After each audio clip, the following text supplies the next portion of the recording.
Bueno, pues buenas tardes.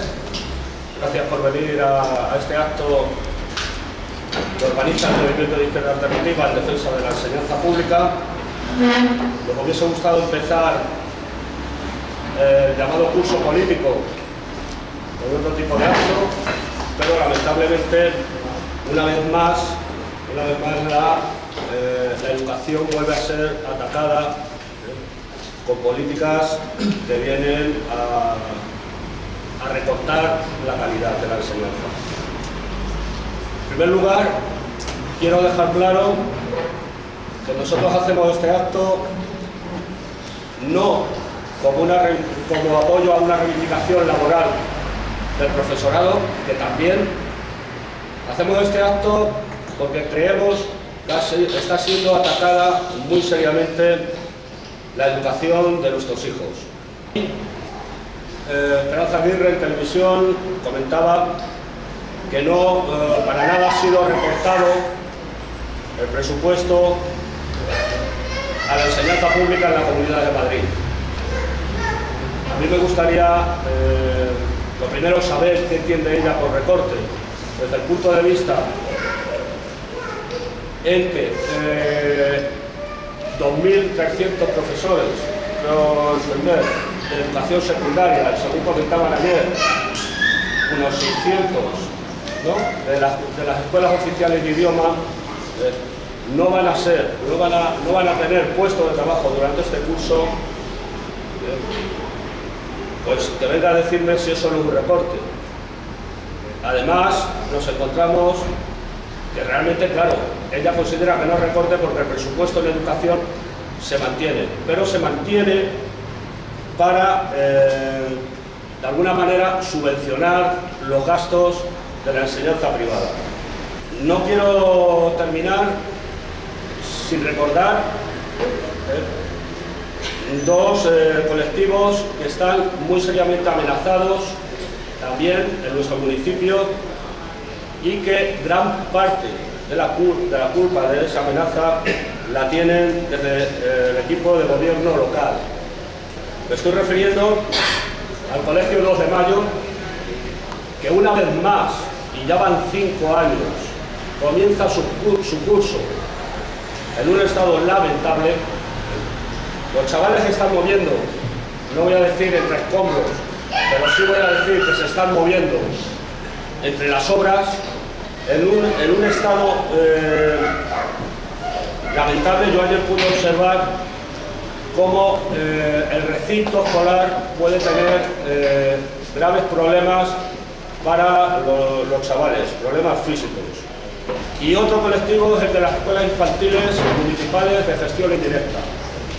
Las trabajadoras de estas escuelas infantiles llevan sin cobrar 3 nóminas y van a empezar el curso, como profesionales que son, atendiendo a los niños de la mejor manera que saben y pueden. Sin más, os voy a presentar a los ponentes de esta tarde. Advertir, ninguno de los tres es afiliado al Movimiento de Izquierda Alternativa, simplemente los hemos invitado para que vengan a explicarnos la situación y ellos han accedido gustosamente. A mi izquierda tengo a Emiliano González, que es el director del Instituto de Educación Secundaria Vicente Aleixandre de Pinto. A continuación, Leticia González, ella es profesora de la Escuela Oficial de Idiomas de aquí de Pinto. No aparecían los carteles porque le hemos pillado un poco al lazo ayer después de la asamblea que hubo en la Escuela Oficial de Idiomas. Y a continuación, Mari Carmen Bellido, ella es profesora, es residente en Pinto, pero es profesora del Instituto de Educación Secundaria número 2 de Cienfuegos. Doy la palabra a Emiliano González, que nos cuente un poco desde su perspectiva como director en qué puede afectar todos estos recortes que iba a decir que nos han anunciado, ¿no?, que ya han plasmado en el boletín oficial de la Comunidad. Muchas gracias. Lo primero que querría es agradecer la oportunidad de estar aquí esta tarde. Llevo en el Vicente Aleixandre de la dirección 15 años, con 16, no suelo prodigarme intervenciones públicas, no es una cosa que haga habitualmente, pero consideré que en esta circunstancia era necesario tener un foro, un lugar donde poder explicar cuál es la visión que tenemos desde los centros de la situación en la que estamos actualmente en la Comunidad de Madrid, por estas instrucciones y por otras cosas que no son solo de hoy, que vienen de atrás, ¿no? En fin, hay una circunstancia ahora mismo que es el desencadenante por el cual estamos aquí, que la secundaria obligatoria ha ocasionado una serie de problemas de los que seguro que hemos oído mucha información en la prensa, alguna información veraz, objetiva, yo creo que no es la que nos abunda, y hemos oído opiniones, ocurrencias, descalificaciones por parte de responsables de la educación, que son mis jefes, que deberían, creo, tener otro trato hacia los profesionales que trabajamos en este sector. Entrando en la cuestión concreta de las instrucciones, resumo, además, ayer hubo una asamblea convocada por las AMPAs de los IES de Pinto y también intervinimos mis compañeros de la secundaria y yo, y creo que se dieron datos numéricos también suficientes, pero en principio esas instrucciones de la Viceconsejería lo que hacen es restringir el marco de funcionamiento de los centros y, en resumidas cuentas, evitar o impedir que cuando comenzamos el curso esta semana, el día 19, muy tarde de septiembre, pues una serie de medidas de apoyo a los alumnos que estábamos aplicando desde hacía varios cursos, es verdad que han ido disminuyendo dramáticamente, pues este año han desaparecido casi por completo. ¿Qué medidas son estas? Pues, por ejemplo, hay una cosa que llamamos técnicamente como desdobles. Eso significa que cuando en un curso, por ejemplo, primero de la ESO, tenemos dos grupos de 30 alumnos cada uno, podíamos agruparlos en 3 y sacar grupos más pequeños. Que la Comunidad de Madrid afirma que su inversión en educación no ha disminuido, no es cierto. Eso es una mentira, se puede comprobar claramente con las estadísticas del gasto de las comunidades, que están disponibles en internet, hay montones de que las tienen. Entonces, de hecho, en una pequeña cantidad, la Comunidad de Madrid, el gasto corriente en educación disminuye año tras año. Y además es que, como nunca aclaran exactamente cómo se gasta el dinero, por supuesto la Comunidad de Madrid y la justificación del gasto es muy oscuro. Entonces, en educación, por ejemplo, es imposible saber. Yo tengo ahí un libro que publica la Comunidad de Madrid, Cifras y Datos de Educación, y es muy difícil saber qué dinero va a la parte concertada de la educación y a la parte privada y qué dinero va a la pública. La esencia del problema, como decía, es que la comunidad tiene una visión de lo que debe ser, creen ellos, la educación, pues creo que es la que causa realmente todas las dificultades. Esa es la raíz del problema. Lo otro son manifestaciones coyunturales, unas más fastidiosas que otras, pero es así.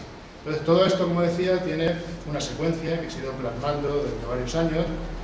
Por ejemplo, la Comunidad de Madrid, en cuanto a principios educativos, no tiene ninguno. O si los tiene, son muy andar por casa. Y esto se ha perdido desde hace años a esta parte, y además lo podemos ver cuando los responsables de la comunidad critican leyes educativas que algunas las han hecho ellos. Entonces, te hablan de la LOCSE, de la LOE, que se guían. Entonces, no hay una idea clara de cuál tiene que ser la función de la educación. El desarrollo curricular que hace la comunidad, o sea, cómo planifica la educación para que llegue a los centros, cómo se organizan las materias, cuántas hay que dar, cuántas horas, eso hace años que no es objeto de debate, ni de contraste, ni se negocia con asociaciones de padres, con sindicatos, con profesores, no, se impone sin más. Se dice, primero de la ESO, tantas horas de tal cosa. Y esto es así porque lo digo yo. El profesorado, para realizar la labor que nos toca, requiere formarse. Formarse no significa estudiar más matemáticas. Es decir, que aprobar el posición de matemáticas supone que ya lo sabe, lo ha demostrado. Pero tiene que trabajar con adolescentes, con poblaciones diversas. Entonces, con tecnologías que cambian. Eso hay que hacerlo, no se puede hacer en horario de clase, porque está dando clase. Hay que facilitar momentos, lugares, vías de formación. Bien, en los últimos 5 o 6 años la Comunidad de Madrid ha cortado al profesorado la posibilidad de formarse. Ha aumentado el número de horas que hacen falta para poder acceder a unos sesenios que te aumentan un 1% el sueldo. O sea, unas cosas que son de juzgado de guardia. Organización de los centros y autonomía de los centros. Esto es muy bonito también. ¿Cuál es la autonomía que se ha dado a los centros? Pues la que yo te diga. Quiero decir que aquí se han ido inventando. Un año eran los centros bilingües. Seguramente nos suena a todos, ¿no? El invento del bilingüismo. Luego fueron los centros tecnológicos. La última son los centros deportivos. Entonces piensas y dices, Pero vamos a ver. El inglés no es bueno para todos los alumnos. La tecnología, el uso de los medios informáticos no es bueno para todos los alumnos y alumnas. El deporte no es salud. Y la salud tiene que ser para un plan de centros que refuerce la enseñanza del inglés, del deporte, de la tecnología. Se considera que eso es bueno, es mejor. Si es que todos los alumnos tendrán que aprender inglés. Y si hay que ser bilingües todos, que joder va para la vida, habrá que serlo todos, ¿no? Todos los centros en un plan organizado. En 5 años este es el plan de acceso a la mejora de los idiomas, ¿no? Ya está, pues se hace. No, eso es cuando mejor cuesta bastante dinero. Van a hacer lo que valen 5 o 6 centros bilingüitos de esto. Última cuestión, o último pilar importante de lo que es un sistema educativo público de calidad, sería la imagen del profesorado. O sea, ¿qué imagen damos a la sociedad de los profesionales que trabajamos en esto? La primera imagen la damos nosotros, y ahí tengo que hacer autocrítica, evidentemente, porque yo tampoco soy amigo de andar con paños calientes. Yo creo que dentro del propio sistema educativo, dentro de los profesionales, nos queda mucho por hacer todavía. Y nos queda mucho por hacer, en gran parte, porque los mecanismos de control que tenemos que tener ahora están ocupados de otras cosas. La inspección educativa, hace años, que se dedica a ser una inspección de recursos humanos un poco cutre. O sea, ya las cuestiones educativas y pedagógicas de la inspección parece que le importan. Pues yo creo que ahí, en ese apartado, pues se debería establecer los mecanismos para que los centros trabajáramos como tenemos que trabajar todos. Intentamos, evidentemente, personalmente lo intento, como profesor, pero creo que la administración esto como que no le da mucha importancia porque, bueno, pues si en algún caso la educación del sistema público coge mala fama, alguien beneficiará. Esta es la visión. Esta es la visión. Es una economía aplicada en educación, una economía liberal de andar por casa, un liberalismo que ni siquiera a que se le considera padre del liberalismo, que era famosa Daniel Smith, lo sustentaría porque defendía que el Estado debe ocuparse de la educación del pueblo como forma de evitar la alienación del trabajador, que esas cosas, no vaya luego Marx y otras cosas, en fin. Es que esta gente no sabe nada de nada. Se lía a hablar y no tiene ningún fundamento y estamos como estamos. Así que, pues nada, muchas gracias. Perdón por el rollo, yo creo que había razón para soltar todo esto, que me haya tenido un poco y nada. Por eso estamos aquí. Desde mi perspectiva de profesora de a pie, lo primero quiero decir que vengo de un centro bilingüe y tenemos los mismos problemas que cualquier centro normal, o sea que no es que, porque había unas declaraciones de Lucía Pigar diciendo que todos estos recortes que nos ponían ahora y tal, era para mantener el bilingüismo en las becas. El bilingüismo ya digo que no funciona y que los recortes que ha sufrido son exactamente los mismos que cualquier programa normal. En cuanto a becas, yo sistemáticamente me he dado cuenta que año tras año desciende el número de becas y el importe de las becas, con lo cual a mí que me lo expliquen, pero bueno. Tía Emiliano, estas instrucciones no son nada nuevo en el sentido de que se ha ido recortando año tras año. Primero empezaron por los de infantil, le subieron las ratios, luego llegaron a por los de primaria, se cargaron los apoyos que había en primaria y el año pasado ya en secundaria nos dijeron, bueno, los jefes de departamento vaya a dar una hora de clase más y así pues nos ahorramos un poquito. Y no nos creímos que venían a por nosotros. Este año han venido a por nosotros y quizá por eso es secundaria quien se ha levantado en armas antes que primaria o infantil. Se ha hablado mucho de las 2 horas y yo me imagino que todo el mundo ya ha oído lo de que las 20 horas semanales no son 20 horas, son 37,5, quizás más, porque, por ejemplo, estos 2 días en tiempo solo ha sido festivo, pero yo estaba en mi casa preparando programaciones, o sea que tampoco las cosas no son como nos las cuentan, pero bueno. El tema de las 2 horas, ¿qué le supone a un profesor de secundaria? Pues, para empezar, el problema es que junto con esas 2 horas de más en las instrucciones bajan los coeficientes que se usan para sacar optativas en el centro. Entonces, ¿qué ocurre? Que con las horas de más que se sacan bajando los coeficientes nos piden que demos menos optativas a nuestros alumnos. Un alumno que estudia lo que quiere es un alumno contento. Un alumno que le obligan a estudiar una cosa porque no sale en la matrícula y porque no te admiten otra cosa es un alumno que está fastidiado y de primeras te la puede montar. Luego ya te lo irás ganando o no, pero de primeras te la montas porque está rebotado. Otra cosa que sucede, el tema de las afines, que creo que todo el mundo lo ha oído. Gente que no está especializada en una cosa y que de pronto se encuentra que tiene que dar cierta cantidad de horas de una asignatura que no conoce, que no ha estudiado en su vida y que si tiene suerte tiene libro de texto para apoyarse en él, si no, nada. Yo no tengo ningún problema en dar una asignatura que no conozco, pero yo creo que estafa a mis alumnos, a los padres de mis alumnos, y creo que no hay derecho a eso. 20 horas también afecta a las horas que estamos en el centro sin dar clase. De manera que cada vez que nos pasamos una hora más de las horas que supone mínimo, que son las famosas 18, baja la cantidad de horas que podemos dedicar a coordinarnos en reuniones con el orientador, esa persona que es tan importante en un centro y a la que le han metido una chaza los departamentos de orientación bestiales. Por ejemplo, con mi propio departamento para ver qué actividades extraescolares organizamos, o para ver por las jornadas culturales que suelen hacer los centros. Todas estas horas de reunión van bajando. Evidentemente yo me voy a reunir con quien haga falta, pero a mí lo que me fastidia es que digan que es que no quiero trabajar 2 horas más. De hecho, cuando salió la consejera diciendo que nos iban a pagar 75 euros por tutoría y no sé cuántos por complementos de jefatura de departamento y tal, es que yo creo que nos pilló a los compañeros que estábamos reunidos y tal, y dijimos, es que no queremos el dinero, queremos que vuelvan los 3000 y pico compañeros que han echado a la calle, y yo creo que eso es lo que estamos pidiendo todos. Ya el hachazo fundamental de estas instrucciones vino con la tutoría.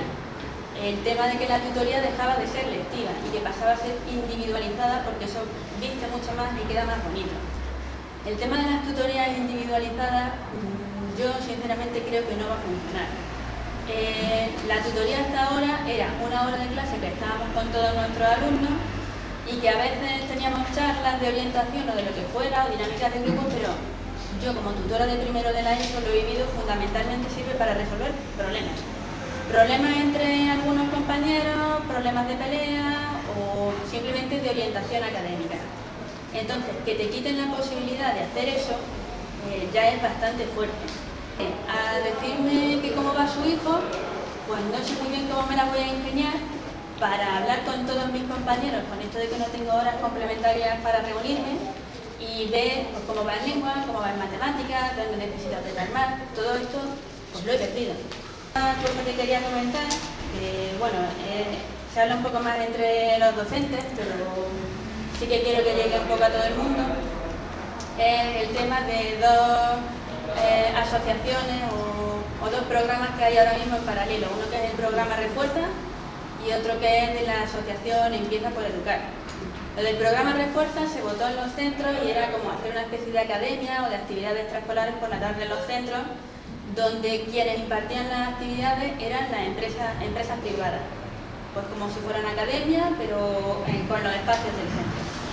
Entonces ya mucha gente, cuando se ofertó esto a finales del curso pasado o a mediados del curso pasado, ya dijeron que era el primer paso para privatizar la enseñanza pública. Algunos no le hicieron caso, otros dijeron que era muy exagerado y casi todo el mundo lo pidió porque suponía dinero para el centro. Entonces, pues parece ser que ahora lo van a conceder a todos los centros que lo pidieron. En principio no habría problema si no fuera porque nos encontramos en este inicio de curso con que efectivamente se nos reducen desdobles, se nos reduce toda una serie de herramientas para solucionar los problemas de los alumnos que no llevan igual ritmo que los demás. Y claro, esos problemas los va a solucionar ahora alguien por la tarde, que creo que le pagan 100 y pico euros a la semana. Porque tampoco es que estemos hablando de una persona que esté altamente cualificada, simplemente echas tu currículum, a lo mejor no has trabajado en enseñanza nunca, pero estás ahí. Lo de Empieza por Educar es todavía peor, porque es un convenio que ha firmado el Ministerio con esa asociación. Entonces, en vez de ser por la tarde en horario extraescolar, entran en horario ordinario por las mañanas y se encargan ellos de hacer los desdobles. La Comunidad de Madrid ha intentado imponerlo en algunos centros, pero los claustros se han negado, porque, claro, alguien que no sabes cómo viene, que supuestamente no puede firmar notas ni nada por el estilo, pues yo no me arriesgo a dejar a mis alumnos con esa persona. Y sobre todo que me digan, fulanito tiene un notable y menganito tiene un suficiente o un insuficiente. Si me viene el padre del insuficiente, ¿cómo le justifico yo que tiene un insuficiente? Si yo no conozco ni al niño. Y luego, echando cuenta, pues efectivamente nos dice en los periódicos estos días que se van a ahorrar con esta medida que mandan a 3.000 compañeros a la calle 100 y pico millones de euros en la medida. De esos 100 y pico millones de euros, parte los van a destinar a los famosos complementos que no queremos nadie, es que no los queremos nadie, y otra parte a pizarras digitales interactivas monísimas, que están muy bien para hacerse la foto, pero que como no recibimos formación, prácticamente nadie sabe cómo funcionan. Con lo cual están ahí, pues, un cañón o un proyector y un ordenador harían la misma función que esas pizarras digitales que valen un pastón. Entonces, pues, hombre, lo del ahorro yo por mí que lo dedique a las nóminas de personal. Y luego eso, si luego resulta que te enteras que van a desgravar 90 millones de euros a la concertada privada, teniendo en cuenta que las rentas más bajas son de 120.000 euros, pues ya dicen, mira, es que a mí que no me digan que estos recortes son para mantener ciertos programas, porque veo que no. Y luego aparte programas que en el caso de mi centro el bilingüismo lo único que hace es segregar alumnos entre los que son buenos y los que son malos o repetidores o tienen necesidades educativas especiales, y todo eso están marginados a grupos no bilingües. Con lo cual, pues yo sinceramente, cuando oigo programas de estos especiales de la Comunidad de Madrid, ya me he hecho temblar. Así que, y nada, no quería decir nada. Yo me he presentado, soy Leticia de la Escuela Oficial de Idiomas de Pinto y agradezco mucho la oportunidad de estar aquí porque las escuelas oficiales somos una institución no muy conocida, entonces todo lo que sea información de nuestra situación pues nos viene muy bien. Y yo estoy aquí pues eso, para explicar cómo los recortes afectan en concreto a la Escuela Oficial de Idiomas de Pinto. Y me quería centrar en estas consecuencias, en los profesores y en los alumnos. Y poniendo esta información en orden, me he dado cuenta de que los mayores perjudicados van a ser los alumnos. Pero bueno, empezando por los profesores, hemos tenido un recorte de plantilla de un 15,78%, esto es 2 personas. Con ese recorte, pues a otros profesores nos han aumentado las horas lectivas, igual que a los demás, esto de las 20 horas, lo ha mencionado Emiliano, lo ha mencionado Mari Carmen, yo me sumo a eso. Nuestro problema no es trabajar 2 horas más, lo haríamos encantados siempre y cuando eso no supusiera los problemas que está suponiendo. Este aumento de horas lectivas, pues nuestro horario de trabajo implica abrir grupos en horarios inviables para nuestros alumnos.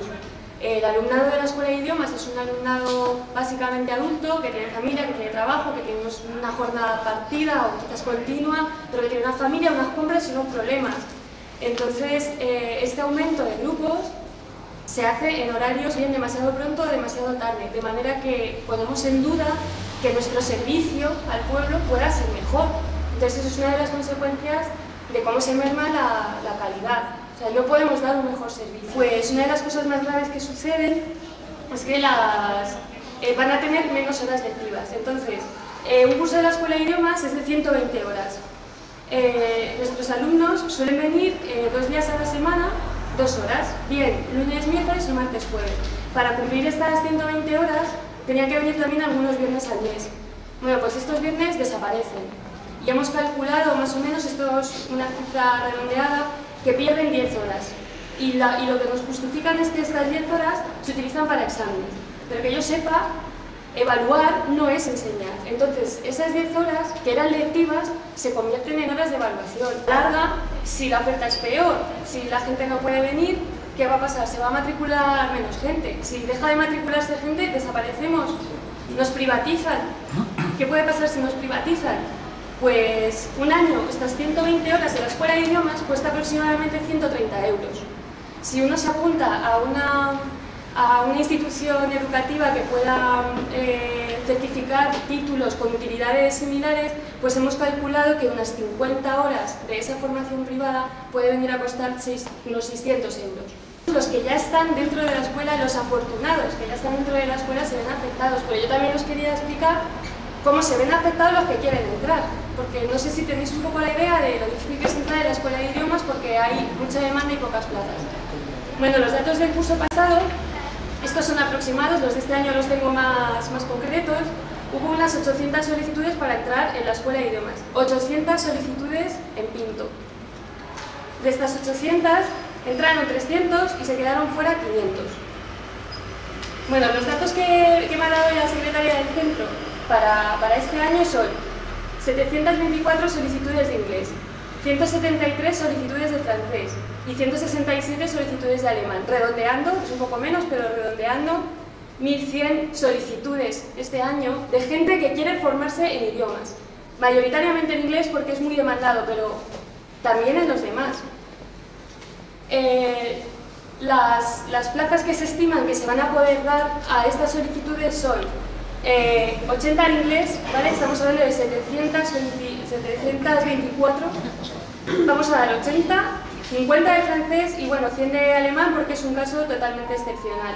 Esto significa que de las 1100 tenemos 230 personas que pueden entrar frente a 870 que no. De manera que nos preguntamos, la sociedad en la que vivimos, con lo importante que es la formación en idiomas, sea por pura necesidad, pura motivación por aprender, por necesidad laboral o por necesidad académica, ¿por qué tenemos estos recortes en una institución que tiene esta demanda? Las conclusiones que os puedo decir es que el claustro de profesores de la Escuela Oficial de Pinto está completamente unido y vamos a luchar porque creemos en la enseñanza pública, nos vamos a unir a las movilizaciones que serán huelgas, manifestaciones, encierros, envíos de cartas a nivel personal y por registro. Nuestro otro objetivo es intentar movilizar también a los alumnos, dadas estas cifras que os he dado y que pensamos que los alumnos son los mayores afectados. Queremos movilizar a alumnos y a padres de alumnos también porque la comunidad educativa somos todos y a veces incluso está mezclado, porque yo como profesora a veces soy alumna y hay padres que son alumnos y profesores que son padres, y que al final somos un poco todos. Y bueno, deciros que ya nos hemos constituido como asamblea, este es el primer paso que hemos dado y la siguiente acción que vamos a hacer pues va a ser enviar, que los alumnos envíen cartas. Y bueno, que los objetivos de estas movilizaciones que os he comentado, encierros, huelgas, manifestaciones, escritos, son pedirle en primer lugar la readmisión de los compañeros, en segundo lugar detener estas instrucciones con las que no estamos de acuerdo ni desde la perspectiva de dirección de un profesor de escuela de idiomas de primaria no estamos de acuerdo con esto. Y por último, nos gustaría que nos pudiéramos sentar a negociar cómo gestionar los centros, porque entendemos que hay un momento de crisis, que los recursos son limitados y nos gustaría, con la mejor voluntad del mundo, ponernos a disposición de negociar qué hacer. No que nos impongan esto, que es mentira que vaya a mejorar la calidad de enseñanza, todo lo contrario. Y bueno, eso es lo que os quería comentar. Muchas gracias y...